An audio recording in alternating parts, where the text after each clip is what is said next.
I was at my grandmother's house on the east side of St. Paul. I figured this will be part of my life in a year or so, and it was. But I remember my dad's remark, I'm an only child. So my dad said, you know, this thing will only last 6 months and it'll all be over. Because I'm sure he hoped that I wouldn't have to go. I heard that announcement on the car radio, and it really hit hard. I'd heard something about the Japanese minister being at Washington working out something, and I thought that had worked out well from what I read in the paper. And I was surprised, really surprised to hear that, and shocked, and thought, well, how is that going to affect me pretty soon? And it did. I was working for Baker Aircraft in L.A. at the time of Pearl Harbor, and I remember I worked in an aircraft company, and I was inside the fuselage of a bomber, and all of a sudden all the lights went out. They were out for 2 hours. They took the Pearl Harbor. I was downtown Minneapolis at a movie theater on Hennepin Avenue. I don't remember which one it was or what was playing, but when we came out, all hell was breaking loose on the avenue, and that's all I know. Thank you for listening. No, I'm just a young guy. I was an infant. I was only born a few days before Pearl Harbor. I was a student up at St. Cloud State Teachers College. My home was St. Cloud. This happened on a Sunday, so obviously I was home. I think it might be well to remind you that the means of communication in those days was radio. There wasn't any TV. So we happened to be listening to the radio and heard this announcement. And I have to admit, and even 70 years later, I kind of vaguely remember it. I began to doubt it because about 2 years before that, in 1939, somebody had put a fake deal about invasions of the Martians coming across the United States, and they really raised a lot of problems with that. People were really worried, and my first reaction, as I recall, was, this is another hoax. Well, after listening long enough, found out that it really wasn't a hoax. I was being deferred to finish college, and so I was on the hot seat. My draft number already come up, and I was on borrowed time. I also was waiting to, I was an industrial arts major, and they were wanted at Rantoul, Illinois. They had a mechanic school, and they were recruiting industrial arts teachers. So I had made an application to try to get in there before the draft got at me, and frankly, the draft caught up with me when I graduated in June. We knew someone would catch up with you eventually. Nobody qualified at this table. Oh! Were you? Okay. You look so young. Yeah. I was 4 years old, and my father was a ship captain on the Great Lakes, and he had just come home for the winter. And we had this big old radio, you remember those things? And he heard that, and man, he was stomping around the house like, man, it's great. And some of that must have taken hold, because 20 years later, on December 7th, 1961, it was a great day for me. I made my first carrier landings, and that was a step you make in the Navy that promotes you from being whale shit on the bottom of the ocean to something might be able to do something.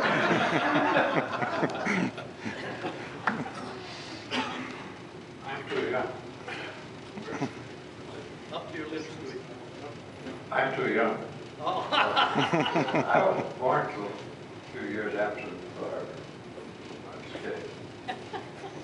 I don't remember. I'm like Spook. I was just a youngster. I was age 9 when the attack happened. And it was getting close to the Christmas season again, and there was a tradition in the family to get together at various homes through that period. And we had our entire family together that day. The radio was on, and all of a sudden, the announcement came through that the United States had been bombed at Pearl Harbor.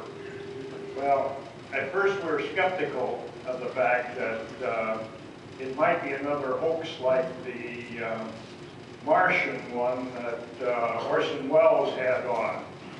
So we didn't pay much attention to it at first, but by the next day it was grim reality. Thank you. Pete told me earlier he was in the crib when the big house was on. And he's got a picture on the board up there when he was just a little infant, you know. He's grown up. Well, I was over 2 years old, and I was very grateful that I was old enough to use the outhouse because it was December and I was still in diapers. It was pretty cold out there, and Sir Skywell was not that inviting either. It's that shiny paper. Yeah, crinkly. Yes, I was at a movie at Granada Theater in Hennepin Avenue between Lake Street and 31st Street. And a couple of my friends were there. At the time I was driving a 30 Chevrolet sedan. And we got out of the movie and I had the radio on, and that's the first we heard Pearl Harbor, but none of us knew what Pearl Harbor was. It's a mystery.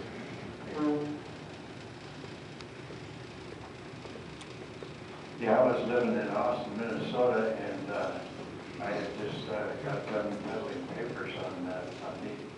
And when I got home, we were living next door to my sister, and I had heard that I had just become a new uncle. And he was born on December 7th, so I can always remember his birthday, plus what I was doing that day too.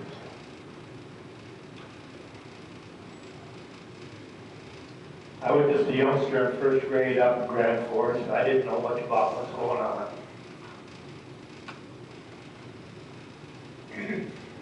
I remember, of course, it's Labor Day, or not Labor Day, December 7th, but an interesting sidelight was that the day before, I called up this young lady. I was a senior in high school, she was a junior in high school. I called up this young lady for the first date. And then we had our first date on the 8th of December. And it lasted for, we were married 5 years later, 59 years. But I was, at the Sunday, I was home after churches. I was by somebody else, and I thought, oh, that won't last long.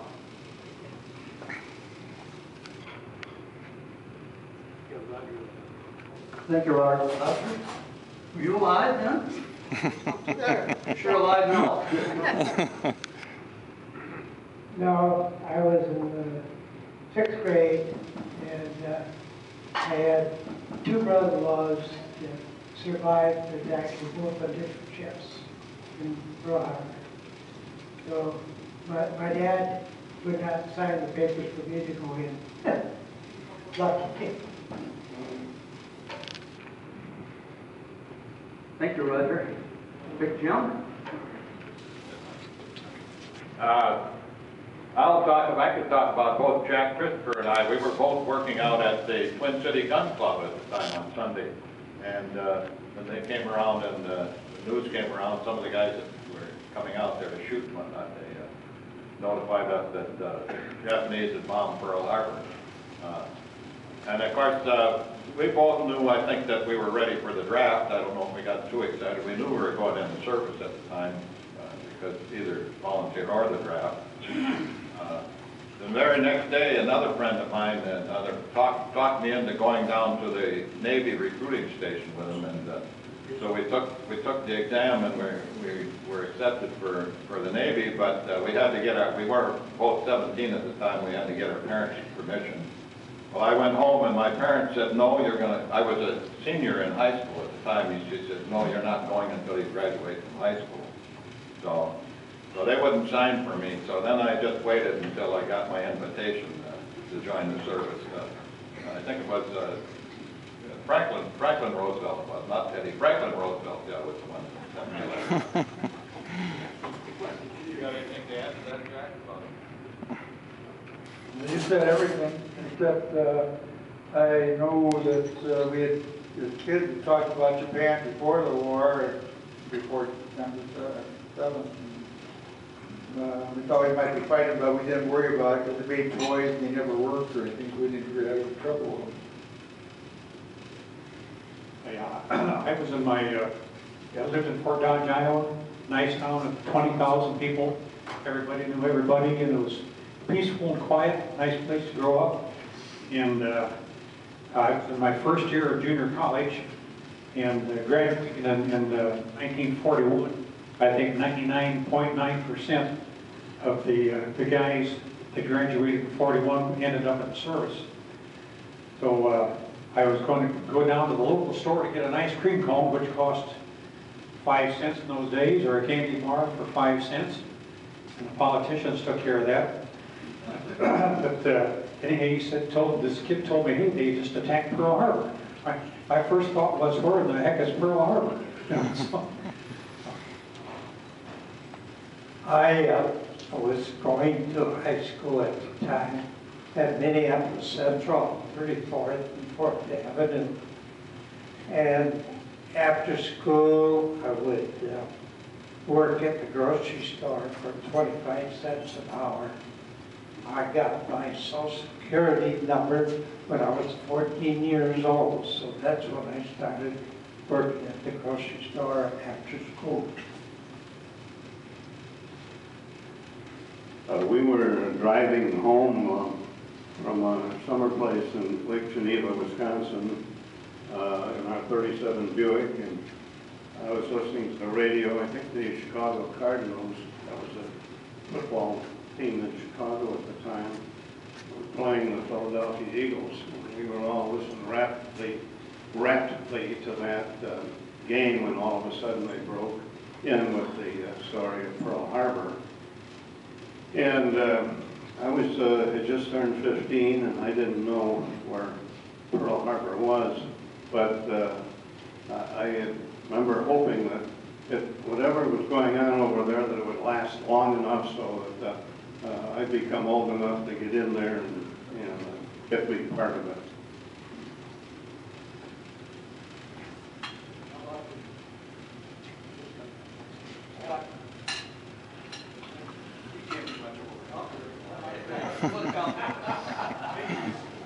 My dad and mom and dad weren't even making out at the time. But you know, I know.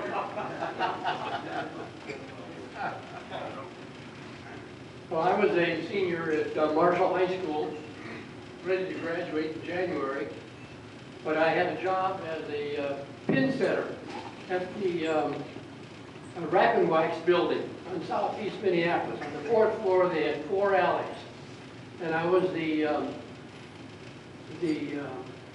pin setter at that time. And when I heard that, I didn't know where Pearl Harbor was, and it didn't affect me too much. I didn't think much of it at all. Well, that's kind of an old fart. I was 21 years old when Pearl Harbor was bombed, and I was in Washington, D.C. I was a kid from North Dakota working for Glenn L. Martin Company in Baltimore, and so I was deferred, but I was in Washington, D.C. with a bunch of good-looking girls from North Dakota there, about 6 blocks from the White House when I learned about Pearl Harbor. And shortly thereafter, they had about 1,000 Army guys around the White House. I remember that. So.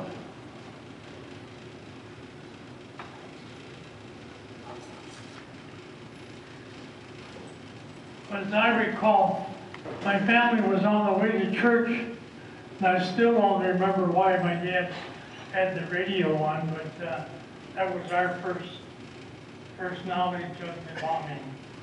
Right?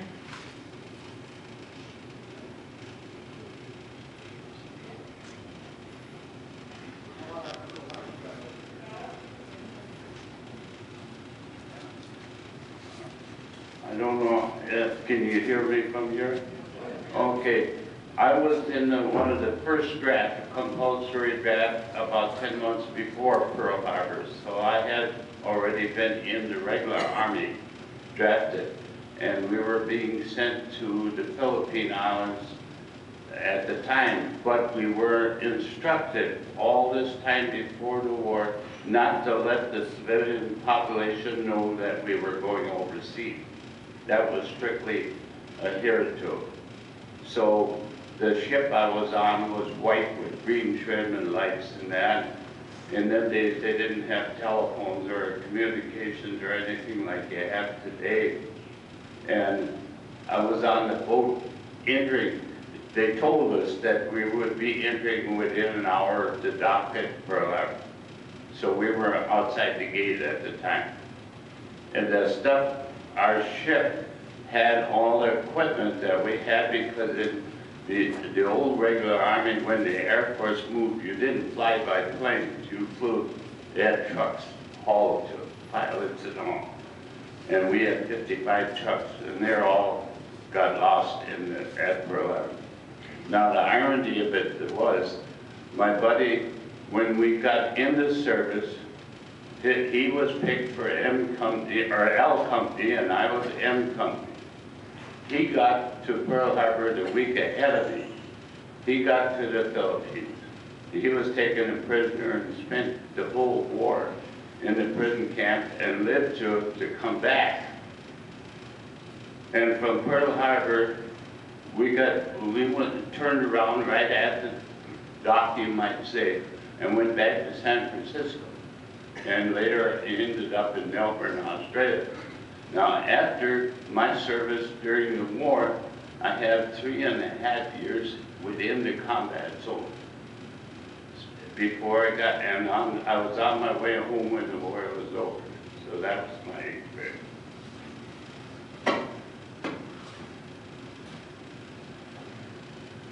I was 13 years old at the time, and my 11-year-old brother, we had returned from an afternoon movie.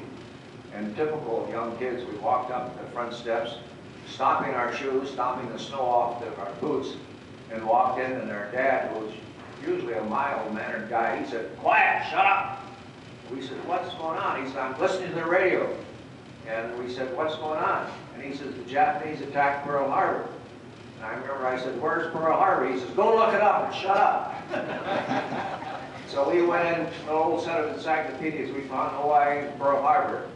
And that night, our mother we had a very quiet, subdued dinner, and she engaged us in a prolonged prayer for all those that had died in Pearl Harbor that day. And the next day at the parochial school, the sisters put up a map of the area, and we listened to Roosevelt's speech. And we had the radio on all the day listening to the war news. And I remember that very well.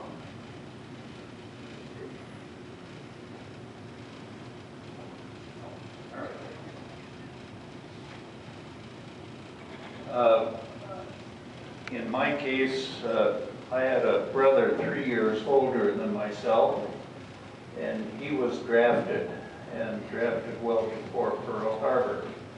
But he ultimately, I got to tell you that he was one who, if he had a nosebleed, he was convinced he was going to die. I mean, he just could not stand the sight of blood. And his assignment when he got into the Army was company aid man. That means going out and picking up the wounded and the dead. I don't know how he managed to overcome his fear of blood, but he sure did. He was sent to Luzon in the Philippines, and he was there for 81 days of continuous combat. They gave him a helmet full of water at the beginning of the day that was to shave, to bathe, and drink, and leave enough water to cook a handful of rice that they got. Their meals were just one handful of rice, and they put that in the helmet and heat up the whole thing and eat that. But at any rate, he served there 81 days, picking up wounded and getting them back to a MASH station.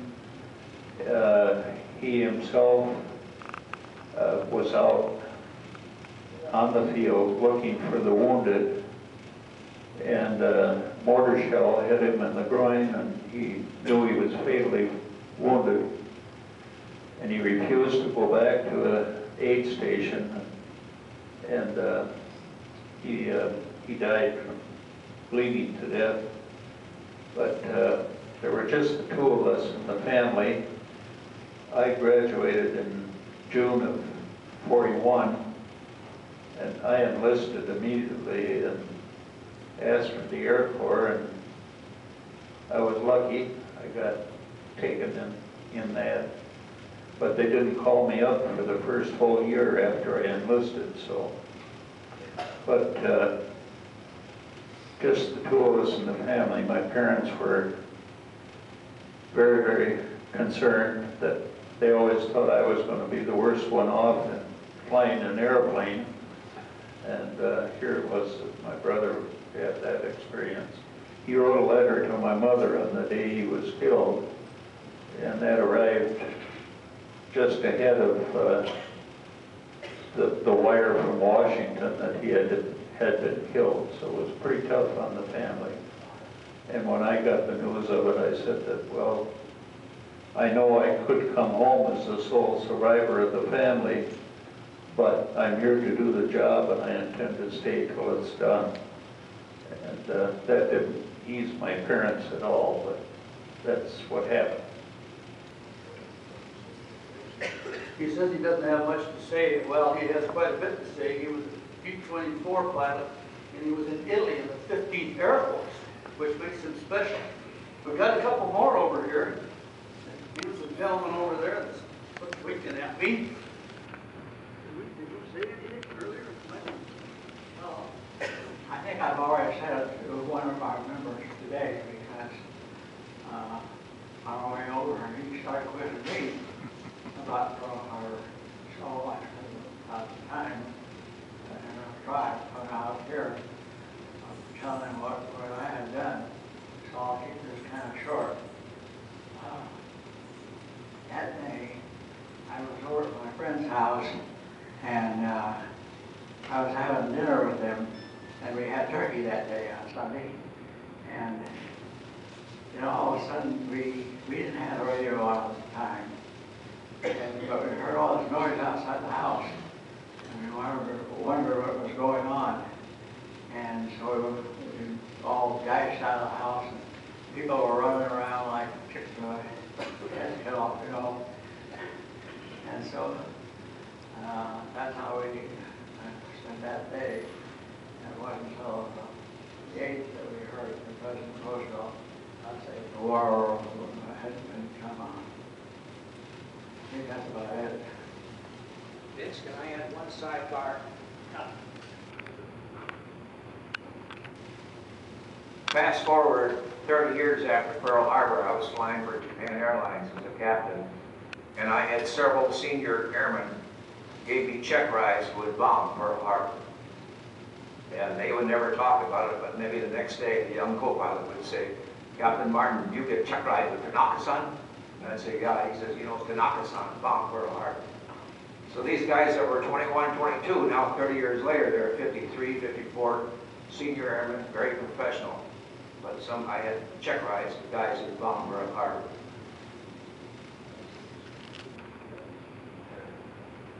Well, the day that the bomb dropped on Pearl Harbor, I was out northeast of Ortonville, Minnesota, hunting jackrabbits. I just turned 60. It never dawned on me that I would ever be caught up in a war. But it wasn't long before my little hometown began to lose all its able-bodied citizens, and I had to quit high school. I never did graduate from my senior year in high school. Go to work for my dad. And that was something.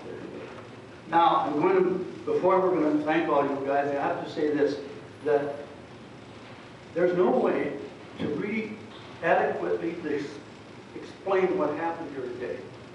Seriously. And it may never happen again at any other place. All you old guys alive telling your stories. And our film director back there caught it in case you said something wrong. It's hard to explain. A first person singular, you guys were there, you did it. And it's hard to find people like that in a few short years. It's not going to happen anymore. So we thank you sincerely, all of you. Let's hear from the crowd.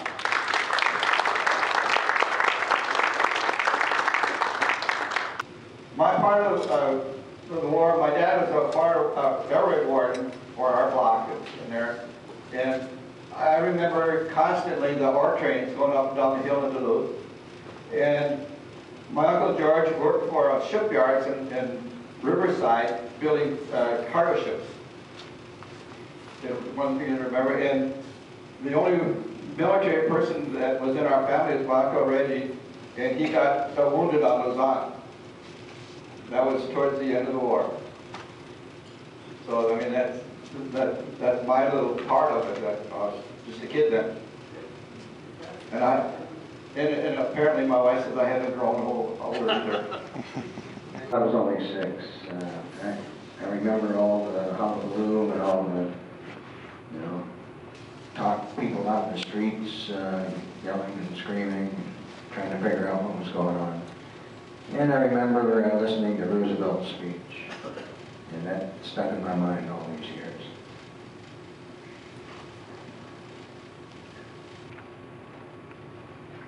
Several years ago, when Kirby Puckett and Dave Winfield were taken into the Baseball Hall of Fame, we were there, and one of the people giving exhibits, or having exhibits, was Bob Feller. You old-timers remember Bob Feller came from Van Meter, Iowa. If the game went 13 innings, he pitched 13 innings. And he threw nothing but 100-mile-an-hour fastballs. And I said to Bob, I said, if you had stayed out of the service in World War II, you would have won 100 more games. He said, I wouldn't have won it any other way. And Feller died a couple years ago. He was probably, if he were living, he probably would be close to 95. But I remember that the guy had hands as big as 3 of my hands. But I thought the loyalty of professional athletes at that time was so much different than it is today. Because and by the way, he enlisted on Monday morning, December 8th, left out of professional baseball to join the Army. Hollywood actor. Yeah. Ted Williams. Ted Williams, yeah. Boy, I guess when he got one of those enemy planes in his sights, they were dead duck, the kind of eyes he had. Finally, I'm going to mention this. The war changed us. It changed the world. It changed our society. World War II, the women were emancipated. They came out of their homes and rode to the river, and they got away from the washing and the ironing and so forth, and went into the war, blacks and waves. And so, when that bomb dropped, we were out in the 35 Ford. It came over the radio. Didn't mean a thing to us, but I figured that I would always be just hunting rabbits and fishing and thinking about girls. Then I went into the war, and I came back and I was changed. But one thing was the same. I hunted rabbits, I fished, and I'm still thinking about girls. We're going to have a membership meeting after this meeting. Thank you, gentlemen, for listening. You're still thinking about girls. Oh, yeah. You do too.